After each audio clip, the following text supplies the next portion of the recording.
O nome Saulo significa o grande. O nome Paulo significa o pequeno. Ao fazer esse filme, aprendi a mudar uma pequena e minúscula letra, para que possamos nos tornar grandes aos olhos de Deus. Mas isso exige que sejamos pequenos,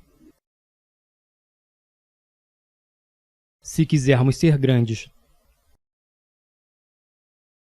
Esse é o caminho dos santos. Esse é o caminho do sagrado. E é assim que Saulo se tornou São Paulo. O chamado vem quando menos esperamos. Eu me lembro do meu chamado vividamente. Eu tive a seguinte experiência. Aos 19 anos eu estava num cinema na minha cidade em Mount Vernon, Washington. O filme acabou e lá na escuridão, com a minha única companheira, minha bola de basquete, na poltrona ao lado, eu tive uma sensação no coração.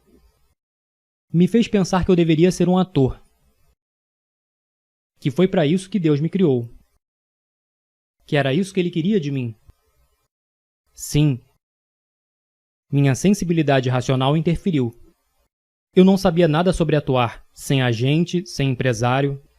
Eu não consigo decorar os textos. Ainda assim, uma inspiração veio. Eu tinha um chamado. Mais à frente, na primavera de 2000, me foi oferecido o papel de Edmund Dantes no Conde de Monte Cristo. Foi uma nova adaptação do clássico Dumas. Um período muito estressante. Pela primeira vez na vida eu senti o que é ser um ator principal. E eu me deparei com aquilo que eu almejava alcançar por tanto tempo, mas não tinha paz. Tudo nesse filme foi uma batalha. Meu personagem, Edmund Dantes, está preso injustamente. Tanto no livro quanto no filme, ele escreve com uma pedra na parede: Deus me fará justiça. Com tudo contra ele, aquele homem solitário se compromete a se libertar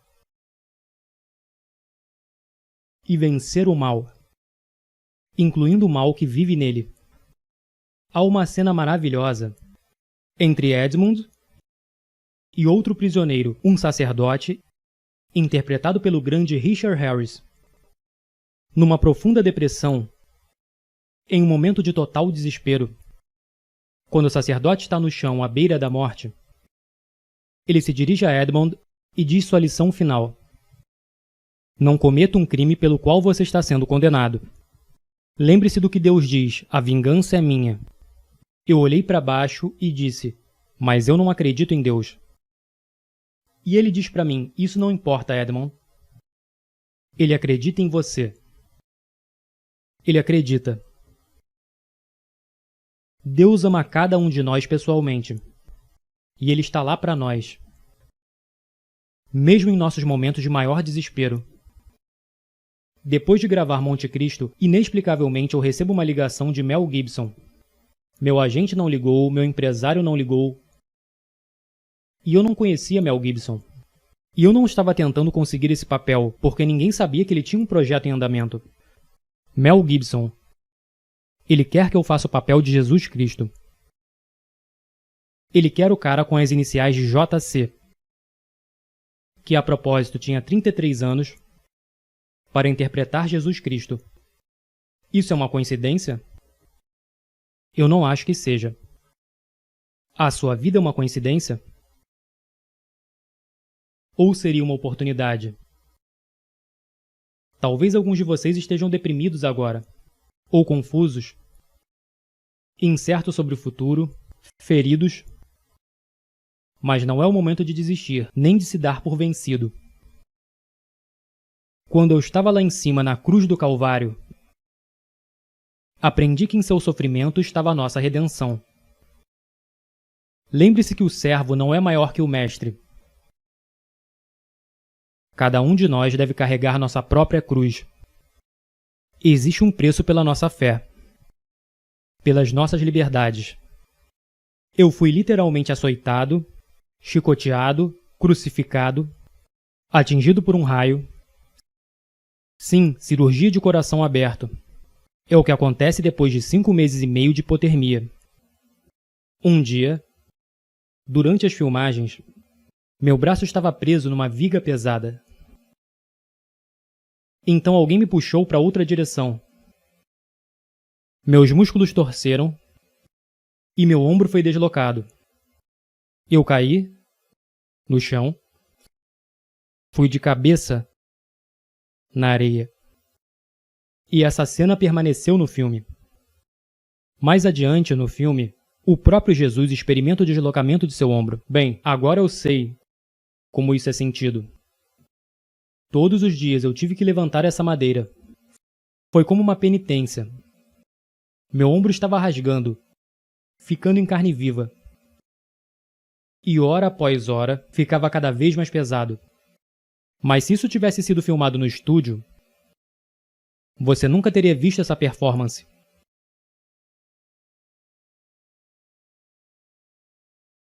Esse sofrimento fez a minha performance.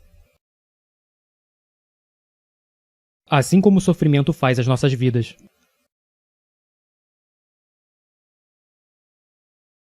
Alguns de nós nesse momento, e vocês os conhecem, se agarram a um falso cristianismo. De palavras bonitas, eu chamo isso de Jesus feliz e a glória. Pessoal, houve muita dor e sofrimento antes da ressurreição. E a sua caminhada não será diferente. Então abrace sua cruz e siga em direção ao seu objetivo. Eu quero que você entre nesse mundo pagão. Eu quero que você entre nesse mundo pagão e confesse descaradamente sua fé em público.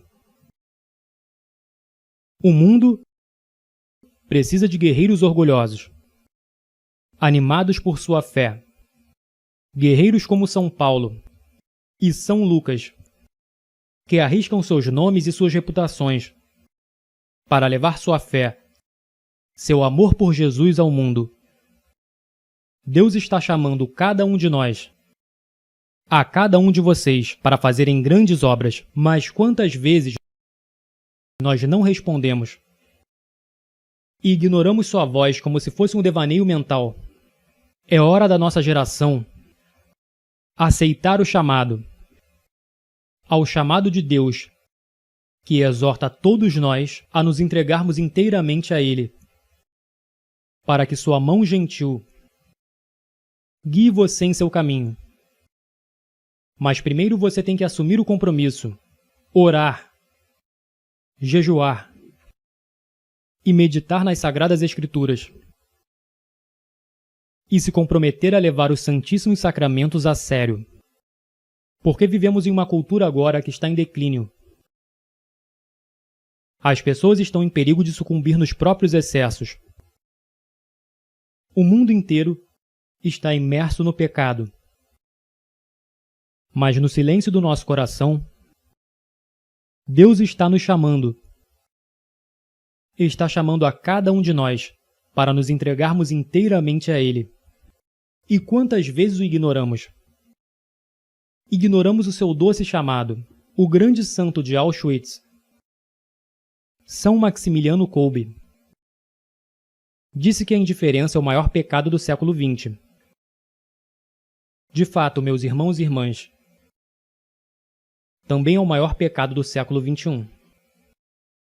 Temos que nos livrar dessa indiferença, dessa tolerância destrutiva para com o mal. Somente nossa fé e a sabedoria de Cristo podem nos salvar. Mas isso requer guerreiros prontos para arriscarem suas reputações, seus nomes e até suas próprias vidas, para permanecermos na verdade. Coloque-se à parte dessa geração corrompida. Seja santo Você não foi feito para se encaixar. Você nasceu para se destacar. Agora em nosso país, estamos felizes em seguir com a correnteza. Nós temos um culto à liberdade agora, em que todas as opções são iguais, não importa quais sejam as consequências. Você realmente acha que isso é liberdade? O Papa João Paulo disse: a democracia não pode ser mantida sem quaisquer obrigações específicas, sem as verdades morais sobre a pessoa humana e a sociedade. A questão fundamental colocada por uma sociedade democrática é a seguinte: como podemos viver juntos? Buscando uma resposta para essa pergunta, a sociedade pode esconder verdades morais e razões morais? Toda geração americana precisa saber que a liberdade existe não para você fazer o que quiser, mas para que você tenha o direito de fazer o que deve. Essa é a liberdade que eu quero para você. Liberte-se do pecado. Liberte-se de suas fraquezas. Liberte-se da escravidão imposta a nós pelo pecado. Essa é a liberdade pela qual vale a pena morrer. Isso me lembra o que Mel Gibson disse em seu primeiro filme vencedor do Oscar, Coração Valente. O que ele disse ao seu pequeno e desorganizado exército, e eu digo a vocês essa noite. Eu vejo um exército inteiro de meus compatriotas aqui desafiando a tirania. Vocês vieram lutar como homens livres. E vocês são homens livres. O que vocês farão sem a liberdade? Vocês lutarão? Um homem diz: não, correremos e viveremos. Sim. Lutem e vocês poderão morrer. Fujam e vocês viverão. Pelo menos por enquanto. E quando estiverem morrendo em suas camas muitos anos depois, vocês almejarão negociar todos os dias, de hoje até aquele dia, pela chance, apenas uma chance, de voltar aqui e dizer a nossos inimigos que podem tirar nossas vidas, mas jamais tirarão a nossa liberdade. Todo homem morre. Nem todo homem realmente vive. Você, todos nós devemos lutar por essa liberdade autêntica e viver, meus amigos. Por Deus devemos viver, e com o Espírito Santo como seu escudo, e Cristo como sua espada. Junte-se a São Miguel e todos os seus anjos. Envie Lúcifer e seus capangas ao inferno de onde eles pertencem.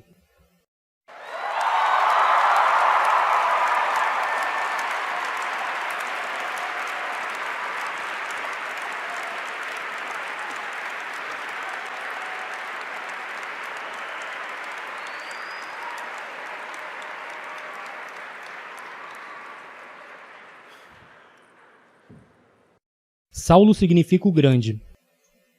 O que Paulo significa? O pequeno. Então, se quisermos ser grandes, aos olhos de Deus, o que precisamos ser? Pequenos? Quero dizer, o que precisamos ser? Desculpe. Pequeno. Que Deus ame e proteja todos vocês e os guie por todos os dias de suas vidas. Eu não posso te ver agora, mas mal posso esperar para te ver no céu. Amo vocês, que Deus abençoe. Lute firme.